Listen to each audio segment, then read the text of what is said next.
না করি, একটু খবর রাখি মনে মনে যে আজকে স্কোরটা কি হয়েছে। তো এই স্কোরটা শোনার পর মনে যদি আনন্দ লাগে, তার ব্যাপারে রাসূলুল্লাহ সাল্লাল্লাহু আলাইহি ওয়াসাল্লামের ধমকি বাণী হলো আবু দাউদ শরীফে 4345 নম্বর হাদিস।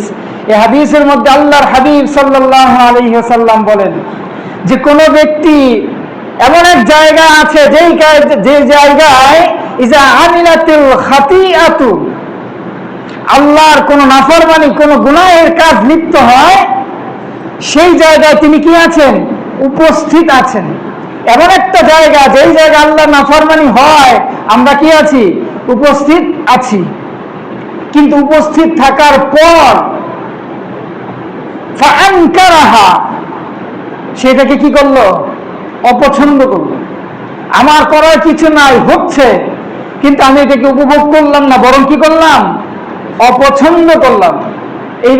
এই ব্যক্তির ব্যাপারে রাসূলুল্লাহ সাল্লাল্লাহু আলাইহি ওয়াসাল্লাম বলেন কানা কামান গাবা আনহা, ওই ব্যক্তির অবস্থা এমন কেমন যেন সেই জায়গায় নাই। বলেন সুবহানাল্লাহ।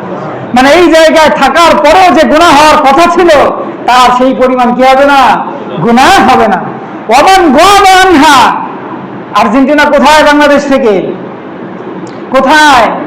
এই ময়মনসিংহ, ফরিদপুর, গোপালগঞ্জ, কত দূরে। ওমান গাবা আনহা ফারাজিয়াহা, এমন জায়গায় গুনাহের কাজ হইতেছে, ওই জায়গায় আমরা কি নাই? উপস্থিত নাই।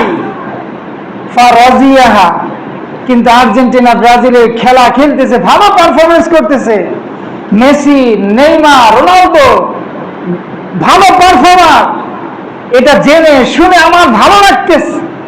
ওই ব্যক্তির ব্যাপারে বলেন কানা কামান শাহিদাহা, ওই ব্যক্তি যদিও বাংলাদেশে আছে, ভারতে আছে, পাকিস্তানে আছে, ওই ব্যক্তি বাংলাদেশ, ভারত, পাকিস্তানে থাকার পরেও যেই জায়গায় গুনাহ হইতেছে, কেমন যেন সে ওই জায়গায় গুনাহের ময়দানে বসে বসে গুনাহকে উপলব্ধি করতেছে। বলেন নাউজুবিল্লাহ।